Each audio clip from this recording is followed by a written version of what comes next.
Hello friends, welcome to my channel As Tamil. Idli dosa ரைஸ்க்கு ரொம்ப சூப்பராக மேட்ச் ஆகக்கூடிய மீன் குழம்பு ஹோட்டல் டேஸ்ட்டில் ரொம்ப சூப்பராகவும் ஈஸியாகவும் வீட்டிலே எப்படி செய்கிறதுன்னு பார்க்கலாம் வாங்க. வீடியோக்குள்ளே போகிறதுக்கு முன்னாடி இது வரைக்கும் நம்ம சேனலை சப்ஸ்கிரைப் பண்ணாதவங்க உடனே சப்ஸ்கிரைப் பண்ணிக்கோங்க. இப்போ ஒரு பேனை ஹீட் பண்ணிவிட்டு இதில் கொஞ்சமாக குக்கிங் ஆயில் ஊற்றிக்கிறேன். ஒரு 3 டேபிள் ஸ்பூன் அளவுக்கு ஆயில் ஊற்றிக்கோங்க. இதில் கொஞ்சமாக வடகம் போட போகிறோம். வடகம் பொரிஞ்சதுக்கப்புறமா கடுகு ஜீரகம் வெந்தயம் இது மூணுத்துலேயும் 2 சிட்டிகை அளவுக்கு போட்டுக்கோங்க. நான் மூணுத்தையும் கலந்து வச்சுருக்கேன். ஸோ அதுலேருந்து 1/2 டீஸ்பூன் அளவுக்கு போட்டுக்கிறேன். வடகத்திலே இது எல்லா பொருட்களும் சேர்ந்து தான் இருக்கும். இருந்தாலும் நம்ம ஃப்ரெஷ்ஷாக போட்டு வதக்கும் போது பார்த்திங்கன்னா நல்ல ஒரு வாசனையாக சூப்பராக இருக்கும். அதுக்கப்புறமா ஒரு 10 பல் அளவுக்கு பூண்டு நசுக்கி வச்சுருக்கேன், அதை போட்டுக்கிறேன். பூண்டு முழுசாக போகிறதுக்கு பதிலாக இடித்து விட்டு போட்டிங்கன்னா ரொம்ப வாசனை மணமாக இருக்கும். டேஸ்ட்டும் பார்த்திங்கன்னா சூப்பராக இருக்கும். இப்போ 2 கைப்பிடி அளவுக்கு சின்ன வெங்காயம் எடுத்து அதையும் இடித்து வச்சுருக்கேன், அதையும் இதில் போட்டுக்கிறேன். ஒரு 20-25 சின்ன வெங்காயம் எடுத்துக்கோங்க, சரியாக இருக்கும். இதையும் பார்த்திங்கன்னா நல்லா அந்த பச்சை வாசனை போகிற அளவுக்கு நல்லா வதக்கி எடுத்துடலாம். இது கூடவே பார்த்திங்கன்னா கொஞ்சமாக உப்பு போட்டுட்டு வதக்கிட்டிங்கன்னா உங்களுக்கு சீக்கிரமாக வதங்கிடும். ஸோ இப்போ சின்ன வெங்காயம் பார்த்திங்கன்னா ஓரளவுக்கு நல்லா வதங்கி வந்துடுச்சு. பெரிய வெங்காயத்தை விட நீங்கள் சின்ன வெங்காயம் போட்டு செய்யும் போது மீன் குழம்பு ரொம்ப டேஸ்ட்டாக வாசனை மணமாக இருக்கும். இப்போ நல்லா வதங்கினதுக்கப்புறமா 1/2 டீஸ்பூன் அளவுக்கு மஞ்சத்தூள் சேர்த்துக்கிறேன்.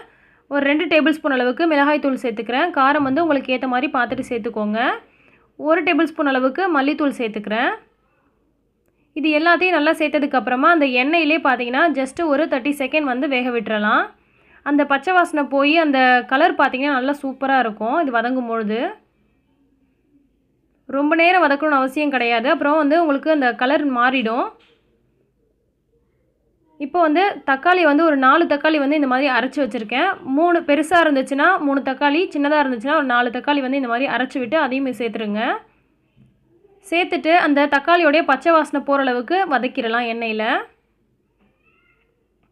இது பார்த்திங்கன்னா ஒரு ரெட்டிஷான ஒரு கலரில் சூப்பராக நமக்கு வரும். கலர் பார்த்திங்கன்னா ரொம்பவே சூப்பராக இருக்கும். இந்த மெத்தடில் இது வரைக்கும் நீங்கள் மீன் குழம்பு செய்யலை அப்படின்னா கண்டிப்பாக இந்த மெத்தடில் செஞ்சு பாருங்கள். ரொம்ப டேஸ்ட்டாக இருக்கும். கடையில் வாங்கக்கூடிய எந்த ஒரு மசாலா பொருட்களும் நம்ம இதில் சேர்க்கவே இல்லை.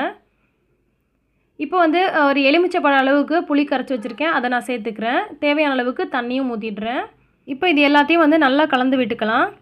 இந்த மாதிரி நீங்கள் மீன் குழம்பு வைக்கும் போது பார்த்தீங்கன்னா நல்ல அந்த ஹோட்டலில் இருக்கக்கூடிய அந்த வாசனையும் நமக்கு கிடைக்கும். அதோட டேஸ்ட்டும் பார்த்தீங்கன்னா அதே மாதிரியே இருக்கும். ரொம்பவே சூப்பராக இருக்கும். ஆனால் ஹோட்டலில் செய்கிற மாதிரி டேஸ்ட்டுக்காக சேர்க்கக்கூடிய கடை மசாலா தூளோ அல்லது வேறு எந்த மசாலா தூளோ நம்ம சேர்க்கலை. நம்ம வீட்டில் நார்மலாக யூஸ் பண்ணக்கூடிய மசாலா பொருட்கள் தான் நம்ம சேர்த்துருக்கோம். இப்போ இந்த குழம்புக்கு தேவையான அளவுக்கு உப்பையும் சேர்த்தாச்சு.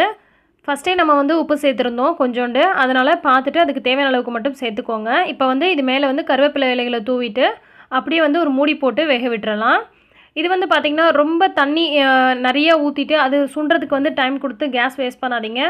எந்த அளவுக்கு உங்களுக்கு குழம்பு தேவையோ அதை விட கொஞ்சம் கூடுதலாக தண்ணி ஊற்றிட்டிங்க அப்படின்னா கொஞ்சம் நேரத்தில் அந்த பச்சை வாசனைலாம் போய் நமக்கு அது கரெக்டான ஸ்டேஜுக்கு இருக்கும்.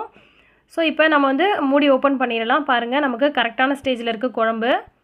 ஸோ இப்போ நமக்கு மீன் குழம்பு ரெடி ஆகிடுச்சு. லாஸ்ட்டாக பார்த்திங்கன்னா நம்ம எடுத்து வச்சுருக்க அந்த மீன் துண்டுகளை சேர்த்துடலாம்.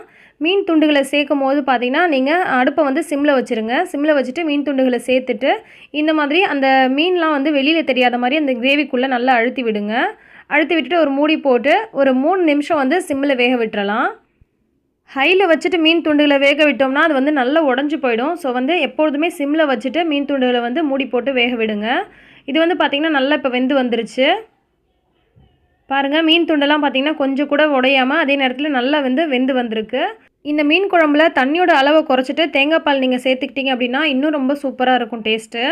இப்போ லாஸ்ட்டாக கருவேப்பிலையை தூவி நம்ம ஸ்டவ் ஆஃப் பண்ணி இறக்கிடலாம்.